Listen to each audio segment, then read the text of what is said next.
Oke ya.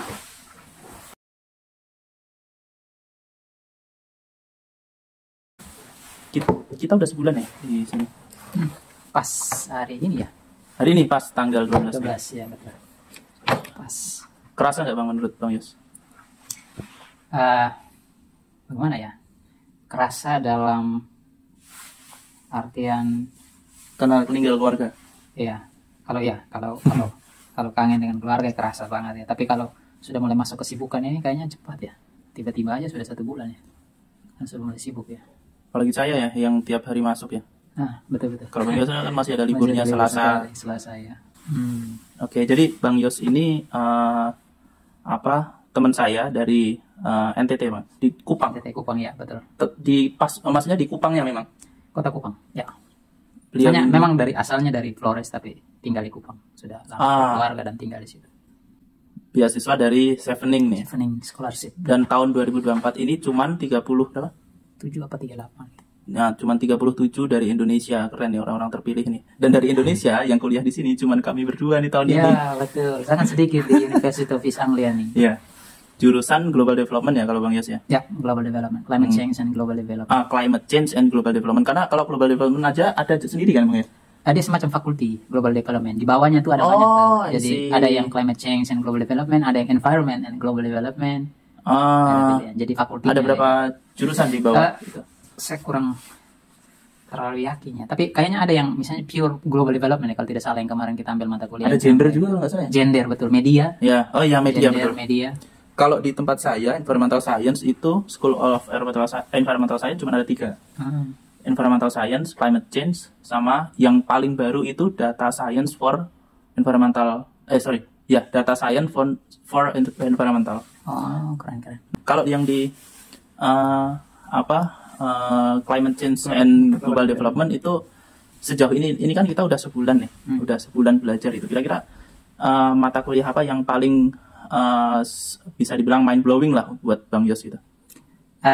Climate Change and Global Development 1 kan itu mata kuliah wajib ya. Jadi ada CCD1 dan CCD2, Climate Change and Global Development 1, Climate Change and Development, Climate Change and Development 1 dan Climate Change and Development 2. Nah, yang agak mind blowing, yang agak mengejutkan itu sebenarnya yang itu CCD1, karena di CCD1 ini kita belajar tentang sainsnya, impact dan adaptation. Jadi dalam beberapa minggu awal ini belajar tentang sainsnya climate change itu yang karena saya backgroundnya kan nggak ada sama sekali ya, bukan environment, hanya dari development, sehingga mungkin agak mengejutkan itu mau coba memahami bagaimana climate change itu di modeling, walaupun tidak belajar teknis modeling, tapi kita mengenali modeling yang digunakan untuk climate change projection misalnya, atau impact projections. Terus juga sekarang akhir ini di minggu-minggu 2-3 ini sudah juga mulai lihat tentang bottom up assessmentnya tuh. Itu berarti belajar apa fisiknya gitu?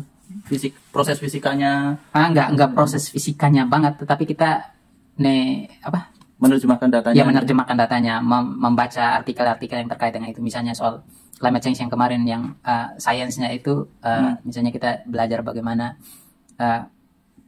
kontribusi gas rumah kaca misalnya dalam pemanasan global, bagaimana proses itu terjadi di atmosfer, itu kita belajar juga maksudnya, walaupun dari bacaan-bacaan ya. Modeling yang digunakan untuk mengukur itu misalnya, itu juga kita kenali gitu. Sama kayak yang terakhir misalnya kemarin modeling yang digunakan untuk ini situasi di Delta, jadi kombinasi antara biophysics modeling sama socioeconomic skenario misalnya. Rumit juga ya. Di Delta region misalnya digunakan di yang misalnya kemarin di Bangladesh, Delta Diem namanya. Oke. Jadi mengenali itu. Jadi karena masih dalam proses belajar termasuk sainsnya, dan itu di sisi D2 lebih sisi D2 lebih ke kebijakannya, ke governance dan polisinya. Sisi D2 ini maksudnya di semester 2. Ya. Itu karena belajar climate change, jadi itu mata kuliah wajib tuh. Nah, mata kuliah 2 yang lain tuh agak satunya kan research analysis, research method dan analisis, research analysis RTA, research teknik dan analisis. Dan satunya lagi saya ambil yang global development, ambil tentang governance, democracy, and development. Demokrasi. Belajar demokrasi juga. Jadi itu orang dari politika science yang ngajar, tapi termasuk mata kuliah pilihan di kami di global development. Sebenarnya itu kaitannya dengan climate change apanya gitu? Karena kami karena fakultas itu mata kuliah pilihan fakultas. Oh, berarti karena global developmentnya kaitannya. Betul. Oke. Jadi belajar juga tentang development kan, global development. Nah, global development kan kita belajar governance-nya, belajar demokrasinya juga dengan development. Jadi interaksi antara mereka tuh. Oh, oke. Ini sebagai informasi ya teman-teman. Ini Bang Yos ini S2 kedua nih di sini ya. Sebelumnya di Australia, di Melbourne Uni. Melbourne. Jurusan Development Studies. Ini agak unik juga ya. Maksudnya ngapain gitu ambil S2 lagi gitu. Bukan ke S3 malah S2 lagi gitu. Ah, betul. Itu banyak pertanyaan tuh. Kenapa harus ambil itu? Pertama karena saya bekerja di development ya. Development yang tidak dalam pengertian yang misalnya bangunan infrastruktur ya, lebih ke development yang pemberdayaan gitu. SDM-nya atau community development-nya misalnya. Jadi selama ini kan sering bekerja dan bergaul dengan isu-isu seputar pendidikan misalnya, kesehatan, child protection, kemiskinan, ide tentang pemberdayaan, livelihood, segala macam tuh. Nah, climate change itu sekarang ini juga maksudnya sudah menjadi sangat seksi ya di development. Iya, sering dibahas ya. Dan kedepannya ini proyek-proyek pembangunan development itu pasti lari ke situ tuh, karena isu yang tak terhindarkan tuh itu. Iya. Orang sudah lebih banyak berbicara tentang sekarang juga program-program pembangunan development mempertimbangkan itu ya, maksudnya memasukkan itu jadi salah satu variabel untuk pengambilan keputusan gitu. Betul. Nah terus jadi saya berpikir mungkin ke depan saya mau, karena development itu juga luas ya, tadi beberapa aspek yang saya sudah katakan tuh. Jadi mungkin ke depan saya mau sedikit mengerucut ke satu bidang spesialisasi ya. Dan saya berpikir oke lah, kenapa tidak belajar climate change gitu untuk mencobanya gitu. Jadi itu iya alasannya sih saya mau belajar itu. Terus yang kedua ya, kalau ada yang biayai kan kita ambil ya bro. Ya, yang mungkin jadi pertanyaan saya juga tuh, kenapa nggak levelnya dinaikkan ke S3 gitu? Tapi ambilnya yang saya nggak tahu ya ada jurusannya apa nggak kalau seandainya climate change and development untuk S3 gitu. Harusnya ada. Cuman ada beberapa alasan ya. Alasan profesionalnya, yang pertama saya practitioner ya. Jadi belum ada kebutuhan untuk di mana bang kerjanya? Di LSM. Kemarin kerja di 2 LSM. Pertama di Plan Internasional dan yang kedua Save the Children. Itu dua-duanya internasional semua. Tapi sekarang sudah ada proses untuk menjadi lembaga nasional kan sekarang, termasuk Plan juga sudah bertransformasi untuk menjadi lembaga nasional, LSM nasional. Jadi sudah punya nomenklatur nasional tuh. Mereka sudah punya status dan nasional nama sendiri ya. Tapi tetap mempertahankan namanya. Jadi satunya Plan Indonesia, satunya Save the Children, masih Save the Children Indonesia. Nah gitu. Itu jadi alasan profesional. Ya, jadi kan saya practitioner ya, saya belum merasa bahwa melanjutkan pendidikan ke S3 ini akan yang pertama menunjang karir, tetapi juga akan berpengaruh sangat penting untuk saya punya karir kalau saya masih mau tetap lanjut di menjadi practitioner, development practitioner. Yang lebih saya butuhkan sekarang itu adalah pengetahuan praktis untuk saya gunakan gitu. Dan itu lebih mungkin didapatkan dengan master, dan apalagi di Inggris kan hanya 1 tahun gitu. Saya berpikir kalau doktor mungkin harus 4 tahun, terus latar belakang saya juga tidak memungkinkan maksudnya memungkinkan, tetapi bahwa tidak sangat dibutuhkan untuk itu. Mungkin ke depan seperti apa? Kecuali misalnya ke depan saya bekerja di think tank misalnya, yang think tank development atau di lembaga research, jadi dosen misalnya. Nah itu mungkin ada kebutuhan. Dan sekarang lebih ke tuntutan praktis sih. Berarti mungkin yang jadi alasan utamanya gimana caranya dapat ilmu dengan waktu yang singkat dan dibiayai. Betul. Iya kan? Kalau dalam waktu yang singkat, karena keluarga juga. Kemarin kan pikir-pikir mau S2 di tempat lain yang biasanya sampai 2 tahun juga tinggalin keluarga, kan keluarga tidak bisa ikut. Betul. Jadi cari yang pendek, diskusi dengan keluarga, cari kalau masih mau sekolah, cari yang pendek dan cepat pulang gitu. 1 tahun ya. 1 tahun. Nah, dari belajar yang di Australia dulu di Melbourne sama yang sekarang itu kira-kira sejauh ini ya, sebulan kita kan masih sebulan. Itu apakah menjawab kebutuhan Bang Yos untuk memperkuat apa yang sudah didapatkan di Melbourne, atau ini justru malah banyak irisannya, maksudnya redundant gitu apa yang dipelajari gitu. Sejauh ini menurut saya sangat berhubungan dan berhubungan tapi tidak redundant. Bahwa ada peningkatan gitu, ada enhancement. Jadi saya belajar sebelumnya itu development dalam pengertian yang luas ya. Dulu kalau di Melbourne itu belajar project management dan desainnya, belajar poverty-nya, belajar microfinance-nya, segala macam isu development tuh. Termasuk teori-teori development-nya itu belajar. Tapi sekarang lebih fokus tuh. Belajar. Dulu sempat ada di satu mata kuliah socio-economic development, ada satu kelas khusus tentang climate change. Waktu itu 10 tahun yang lalu ya. Tapi kan hanya satu kelas bro, di satu seminar. Seminar, bukan mata kuliah. Lecture. Jadi datang sini dan belajar ini secara khusus itu sangat membantu. Dan apa namanya? Jadi sejauh ini masih sesuai ekspektasi. Sesuai ekspektasi sekali. Malah saya merasa bahwa saya harus belajar banyak karena memang karena basic saya juga kurang, jadi saya menemukan bahwa ini semua daging semua, artinya tidak ada yang redundant sama sekali, ini all new kan. Jadi saya menikmati unsur kebaruannya itu. Kalau dulu pas waktu daftar Chevening kan pasti ada fase di mana Bang Yos itu nyari-nyari kampus gitu ya. Apakah yang ada jurusan yang Bang Yos sekarang inginkan itu hanya ada di UEA ini atau ada di tempat lain sebetulnya? Kan di website Chevening itu ada menu khusus untuk mencari jurusan. Oke. Tidak semua universitas juga bekerja sama dengan Chevening tuh. Oh gitu. Nah, jadi maksudnya udah ditentukan loh sama ada listnya gitu. Yang hubungan kerjasama karena kami di sini juga dibiayai partly oleh Chevening, pemerintah Inggris, partly oleh universitas. Oh gitu. Ya, ada pembagian tuh. Jadi makanya mereka punya list universitas yang mau bekerja sama, sehingga pada saat ini ada negosiasi soal pembagian. Tapi pembagiannya Bang Yos nggak tahu ya maksudnya? Tahu. Oh tahu. Maksudnya yang kan ada di kita punya kontrak. Tapi mereka tambah sedikit aja tuh, sekitar 5 ribuan. Kalau kayak akomodasi gitu Chevening bilang semua. Tapi untuk yang apa saja, yang untuk school fee-nya saja. Oke. Oh berarti jadi dari misalnya di jurusan saya kemarin kan sekitar 21.000 ya. Ya. Nah, itu 5.000-nya universitas tanggung. Oke. Nah itu 16.000-nya Chevening. Dari list itu berapa universitas yang Nah pada saat cari tentang climate change, tapi kemarin juga saya carinya bukan hanya sekedar climate change, karena saya berpikir kalau climate change saja pasti teknis banget. Harus hubungan dengan development kan. Betul. Jadi mereka yang berlatar belakang development yang ambil, jadi tidak sangat teknis kan waktu itu saya berpikir begitu. Jadi climate change and development itu kata kuncinya. Itu tiga universitas keluar tuh. University of East Anglia, University of Sussex, dan University of Reading. Oh, Reading itu mantap tuh climate change-nya tuh. Iya. Tapi teknis banget. Iya, teknis banget. Setelah saya masuk lihat kurikulumnya, itu sangat teknis. Environment juga, environment teknis. Betul. Nah, dari 3 itu kenapa akhirnya menjatuhkan pilihannya ke UEA gitu? Ada beberapa alasan yang soal mata kuliahnya. Tentu saja UEA dan Sussex sebenarnya itu pilihannya. Dengar Sussex kan development-nya oke ya?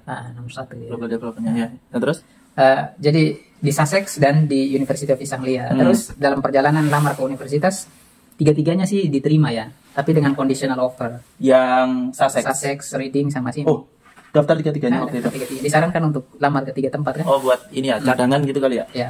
Terus? Jadi tiga-tiganya dapat diterima. Cuman yang Sussex sama Reading mereka masih conditional karena mereka minta IELTS kan? Iya. Sementara dengan UE saya langsung senang karena support sistemnya saya rasa bagus sekali ya. Komunikasi betul. Dengan kita intens banget tuh. Betul. Maksudnya sejak awal tuh mereka sudah komunikasi, sementara yang lain kan tidak ya.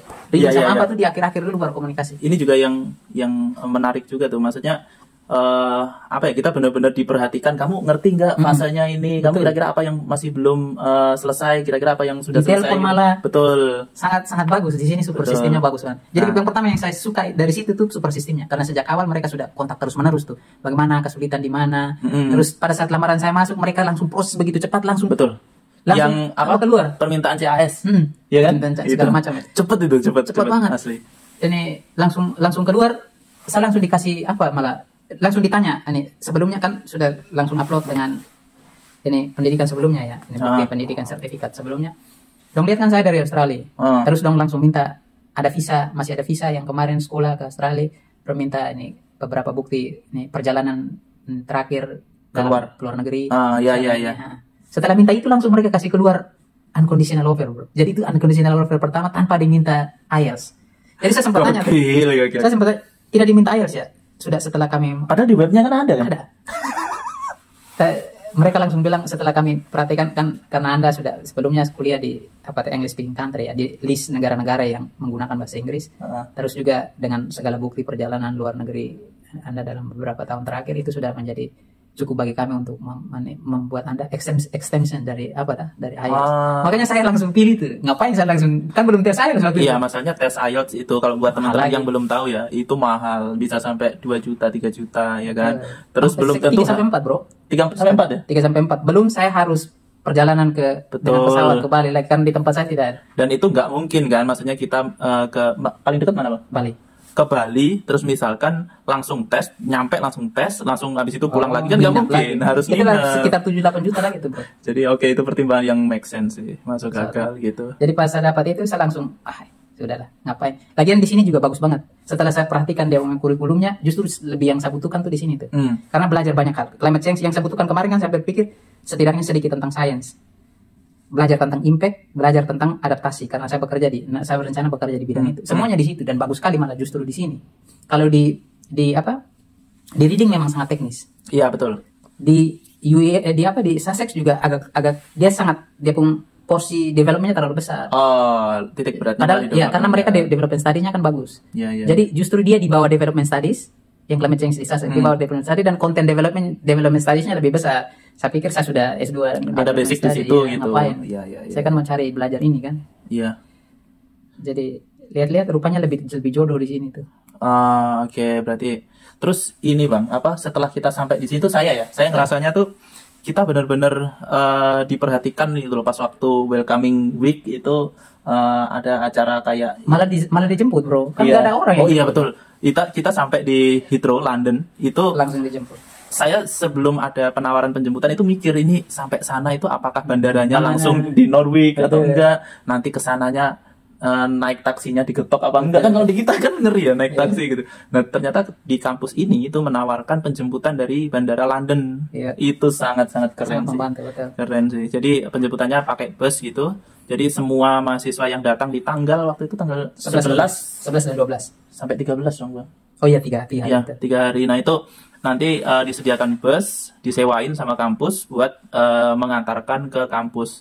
Dan itu sangat membantu. Kenapa? Karena buat teman-teman yang mungkin baru pertama kali ke UK itu akan mungkin kesulitan gimana caranya pesan taksi, tarifnya standarnya berapa, terus nanti dibikin muter-muter apa enggak gitu kan nggak tahu. Terus kemudian barang bawaan pasti saya sangat yakin kalau kita mau kuliah keluar itu kan barang bawaan banyak kan. Nah kalau pakai bus kan enak ya. Langsung sampai di tempat. Nah itu enaknya di situ. Dan namanya kemarin juga sangat bagus. Iya. Dan keren sih. Kalau tahun lalu tuh dengar-dengar kan welcoming week-nya itu digabung antara S1 sama S2.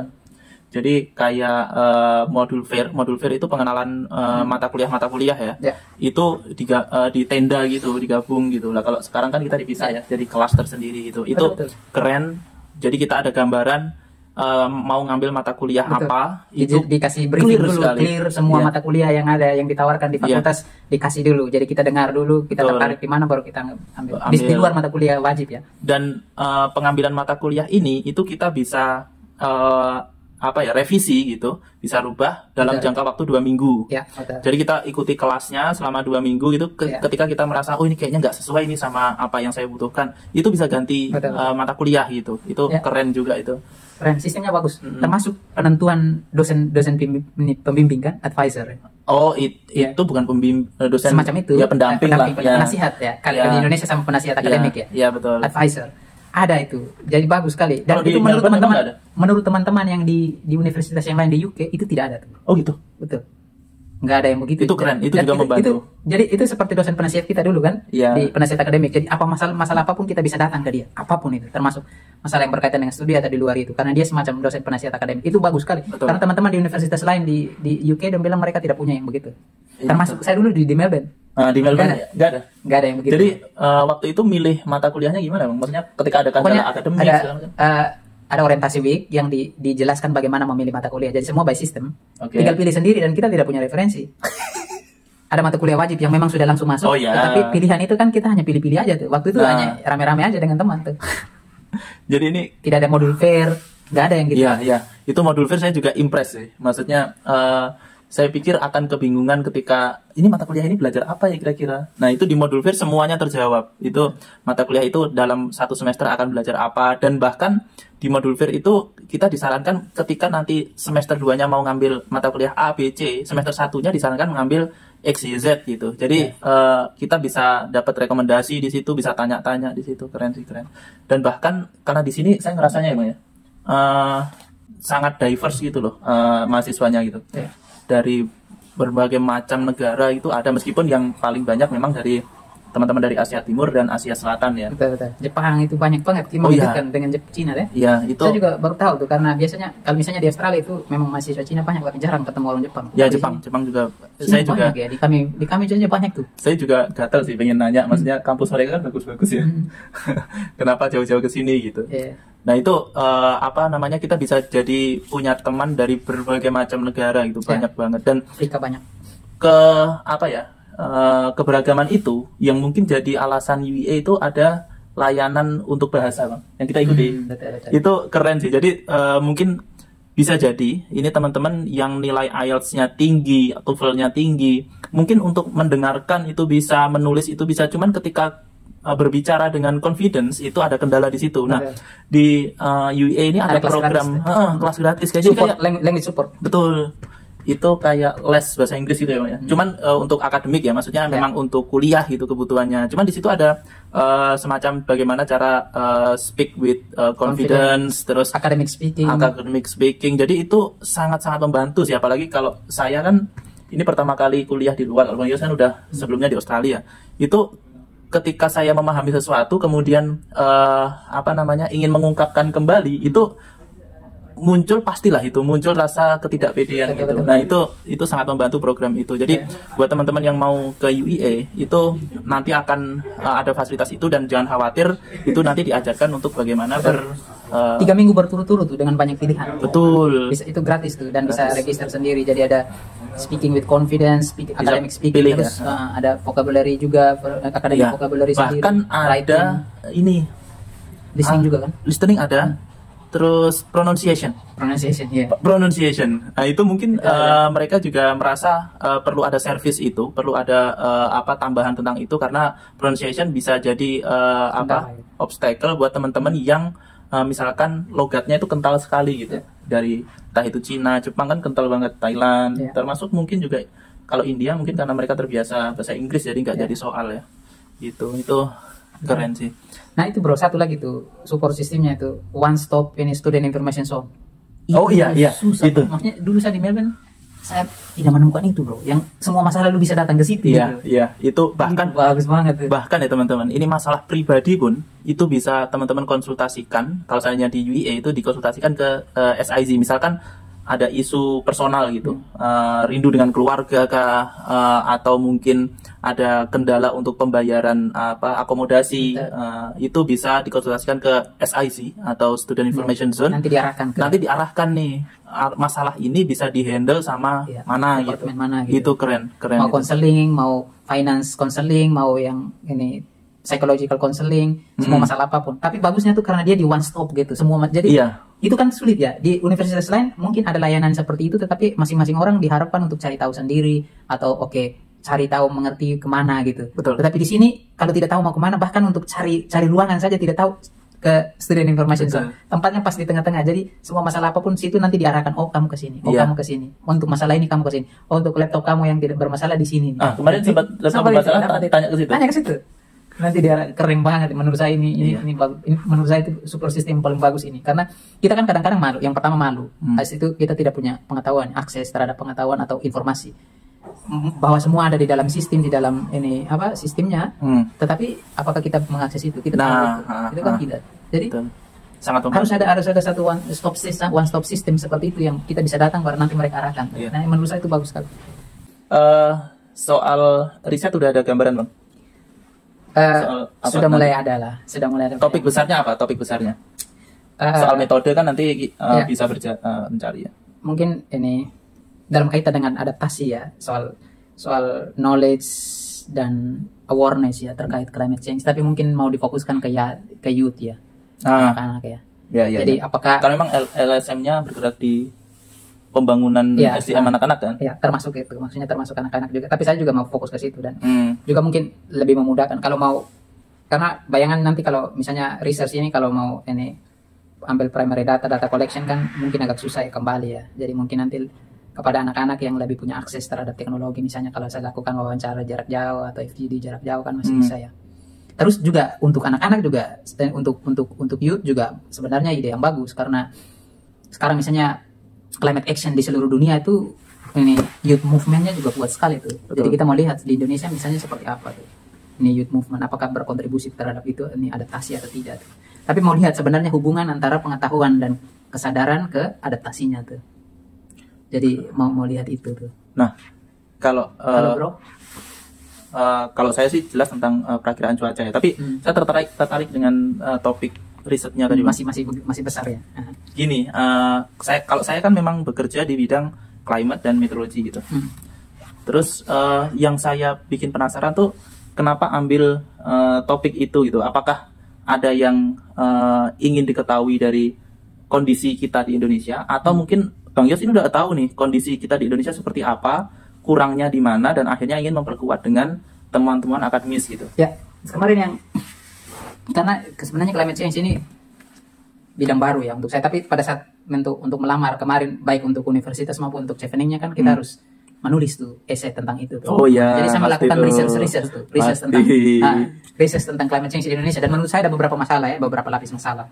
Yang pertama itu masalah di level akar rumput. Nah, masalah di level akar rumput ini yang pertama terkait dengan pemahaman tentang climate change, bukan tentang dampak ya, karena mereka paham dampak karena mereka mengalaminya, merasakannya, gitu, mengalaminya. Tetapi pemahaman tentang climate change, pemahaman maksudnya, prosesnya. Mereka tahu ada prosesnya, kenapa sampai terjadi seperti ini, Nah, itu juga sebenarnya kemarin saya baru baca satu hasil survei bagus tuh dari University dari Amerika tuh. Mereka melakukan survei di Indonesia dan ditemukan di Indonesia survei bro, dan temukan bahwa, dan itu mengejutkan profesornya karena dia bilang pengetahuan orang Indonesia tentang climate change itu sangat kecil bro. Hampir 60% orang Indonesia tidak paham apa itu climate change, bagaimana climate change bisa terjadi. Sebentar, ini respondennya itu apa segmennya? Mas, anak-anak kah, orang tua? Semua kalangan. Oke.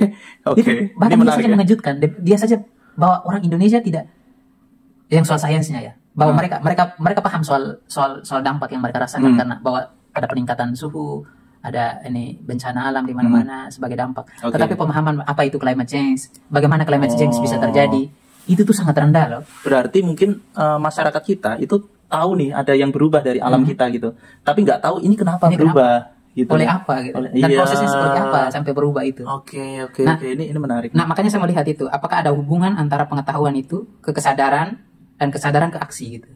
Aksi. Iya, bisa jadi mungkin kita tahu ada yang berubah, cuman karena kita nggak tahu sebabnya apa, akhirnya respon yang kita berikan itu keliru. Betul, itu satu. Jadi saya kemarin merasakan itu. Saya merasa bahwa satu itu kita kekurangan di akar rumput itu, tetapi juga terkait dengan bahasa language kan. Selama ini orang omong tentang perubahan iklim, climate change, tapi itu kan sangat elitis tuh. Nggak semua segmen paham gitu ya. Tapi kalau misalnya kita turun bahwa apakah panennya akhir-akhir ini gagal, kenapa, apakah hujannya tidak seperti dulu atau tidak, itu mereka paham tuh. Jadi soal bagaimana menerjemahkan itu ke dalam bahasa yang dimengerti, itu yang menurut saya gapnya di situ. Jadi dalam pemahaman itu menurut saya salah satu gapnya itu soal bahasanya tuh, language-nya. Orang di Jakarta ngomong climate change bisa mengerti, para elitis bro, tapi turun sampai di kampung-kampung mana orang mengerti itu. Jadi mungkin soal bahasa. Jadi level akar rumput itu, tapi juga di level kebijakan kita di Indonesia secara umum menurut saya itu cukup komprehensif ya soal climate action-nya. Tetapi penerjemahannya ke level lokal bro, gapnya besar sekali tuh. Nah, itu saya kemarin lihat ada maksudnya pelaksanaannya gitu. Pelaksanaan penerjemahannya dulu baru pelaksanaan. Jadi misalnya penerjemahannya dulu pun itu juga di level lokal, apakah sudah ada peraturan turunan di level provinsi, level kabupaten terkait dengan climate change, terkait dengan mitigasi dan terkait dengan adaptasi. Itu kan belum. Berapa banyak kabupaten yang sudah punya itu gitu. Pemimpin ngomong tentang climate change saya nggak pernah dengar. Pemimpin lokal, apalagi lokal nggak pernah ngomong tentang climate change. Sekarang kan lagi ini ya pilkada itu. Dan ya nggak pernah diangkat kan isu itu. Semua pemimpin yang datang kampanye atau ngomong tidak pernah ada yang ngomong tentang climate change gitu. Iya betul, saya baru sadar. Nah itu baik, bahkan saya dulu setelah baca itu baru saya di level kita saja saya baru sadar imbal. Karena kemarin untuk mengerjakan esai itu kan saya dengar BBC ya, dan setiap hari kan climate change, kenapa di barat sana sangat getol ngomong. Iya, sangat santer gitu ya. Santer banget ngomong soal di Uruguay sekarang nih mereka bergantung kepada botol air untuk ini minum, untuk minum dan makan minum. Karena air sudah tidak ada lagi di Uruguay, di ibu kota Uruguay. Mereka bergantung kepada botol plastik. Sumber air sudah kering. Dan satu-satunya di situ dikuasai oleh pemerintah dan sektor swasta, dan mereka menjual dalam bentuk botol minuman. Bayangkan. Terus pengeringan di danau-danau di Eropa, kan di mana-mana. Saya juga baru sadar bahwa rupanya nampak climate change sebesar ini, bro. Kenapa? saya tidak sadar. Bahwa kita rasakan ada peningkatan suhu, tapi kan itu satu. Jadi soal pemahaman dasar tentang sainsnya, tetapi juga pemahaman soal dampak, bro. Berapa banyak orang paham bahwa ke depan ini kita akan ada krisis makanan, ada krisis air, krisis energi. Betul. Dan karena itu dari sekarang kita harus hemat loh. Setidaknya di energi saving. Berapa banyak orang berpikir ketika mandi dia harus hemat karena ini bisa disimpan untuk anak cucu. Kita kan konsep kita kan tidak intragenerasional ya. Kita sangat short-sighted, bro. Dan untuk level kita saja itu saya baru sadar, bro. Setelah mengerjakan esai itu baru sadar, bro. Pada jadi malah terbuka pikirannya pas bikin esai. Apalagi kita omong mereka yang di tempat-tempat yang sulit terjangkau tuh. Iya, betul. Jadi rupanya kesadaran yang pertama, makanya saya berpikir pertama soal diseminasi tentang ini, tentang urgensi, tentang krisis ini itu juga masih sangat terbatas di Indonesia. Berapa banyak orang tadi kita omong pemimpin lokal yang mau naik jadi gubernur, jadi nggak pernah ada omong, nggak pernah ada satupun loh di daerah saya ngomong tentang climate change loh. Dan gimana visi misi mereka untuk handle climate change, level mitigasinya apa, level adaptasinya apa, program-program mereka ke depan untuk ini apa. Iya, saya curiganya sih karena memang mereka juga nggak paham apa itu climate change gitu. Betul. Dan salahnya kita kan karena memang mayoritas kita nggak paham, dan sistem demokrasi diperhitungkan itu dengan berdasarkan mayoritas suara kan. Betul. Nah itu. Betul. Jadi yang nggak paham pun asal suaranya banyak ya akan tetap jadi. Betul. Itu yang jadi problem gitu. Saya di daerah regional ya, di lokal kita ngomong saja soal diseminasi informasi ini, bro. Berapa banyak media sih punya kolom khusus ngomong tentang climate change? Yang di sini kan setiap hari, bro. Ngomong itu iya. Soal ini apa diseminasinya tuh. Itu sangat, akhirnya lama-lama juga kesadaran kan dimungkinkan oleh exposure kan. Exposure-nya kuat sekali di sini tuh. Iya, semuanya tiap hari bahas itu semua. Betul. Ya. Tiap hari bahas itu semua tuh. Di sana berapa banyak media yang ngomong tentang itu? Betul, itu. Kebetulan saya kan kerja di perakiraan cuaca. Media tuh selalu bahasnya itu hari ini kenapa hujan, hari ini kenapa hujan. Tapi nggak pernah bahas long term-nya itu loh. Ini ketika dibandingkan dengan 10 tahun lalu, 20 tahun lalu. Ya, betul. Riset space yang seperti itu kan enggak? Iya. Ini trennya seperti apa nih? Betul. Terus proyeksi ke depannya apa tuh? Betul. Apa yang harus disiapkan? Kan itu media juga bertanggung jawab. Iya. Di situ. Dan saya yakin sih mereka punya datanya kan. Tapi nggak pernah membahas itu gitu. Nah, jadi di level itu saja, bro, level exposure saja kita sangat lemah, bro. Iya. Apalagi berpikir tentang adaptasi, berpikir tentang mitigasi. Kita saja nggak paham dia punya dampak apa nih ke depan nih.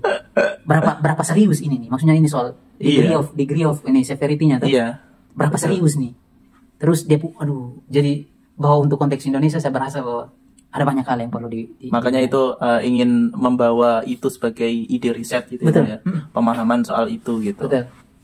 Tapi kan saya fokusnya karena mitigasi dia lebih policy based dan lebih global ya, lebih besar ya. Kalau saya di level community ini kan lebih ke adaptasinya ya.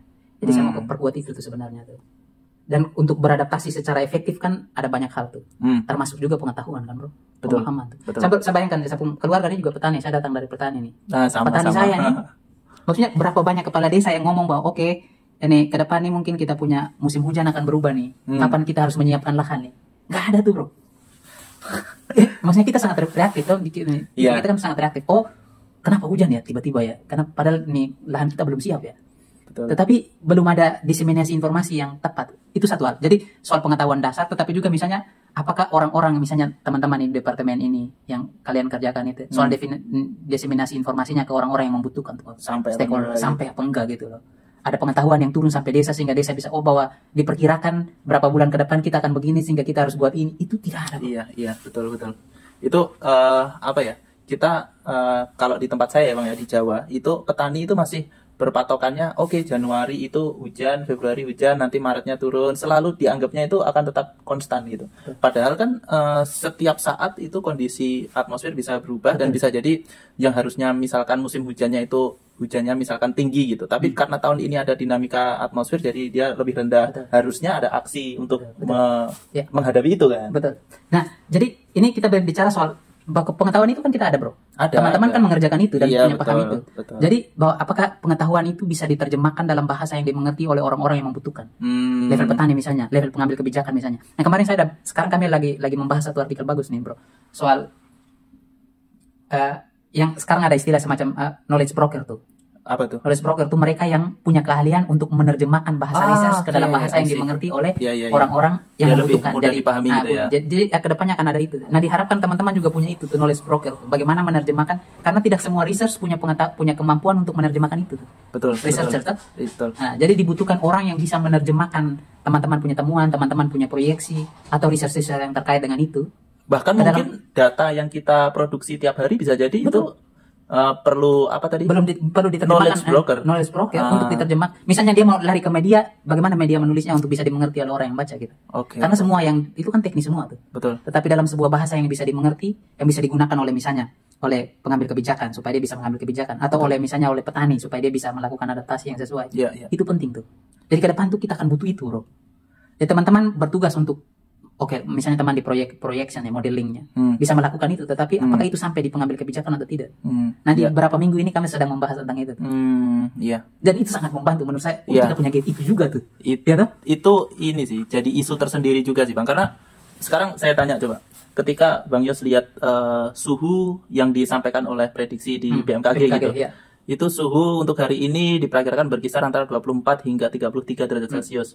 Apa manfaatnya buat Bang Yos? Saya coba. Betul. Ini saya coba sebagai masyarakat awam gitu. Apa coba manfaatnya gitu? Karena kenapa saya menanyakan manfaatnya? Karena angka itu tuh belum sepenuhnya dipahami oleh, bahkan mungkin sama sekali tidak dipahami oleh publik, oleh user. Karena tidak dipahami, akhirnya mereka nggak tahu ini apa yang harus saya lakukan dengan suhu segini gitu, gitu kan. Nah itu memang jadi isu tersendiri sih untuk knowledge broker itu tadi. Jadi itu tadi makanya di teman-teman kan sudah sangat advance tuh untuk memetakan itu atau membuat proyeksi itu. Tetapi sampai di pengambil kebijakan tidak tuh. Untuk dia keluarkan sebagai program adaptasi.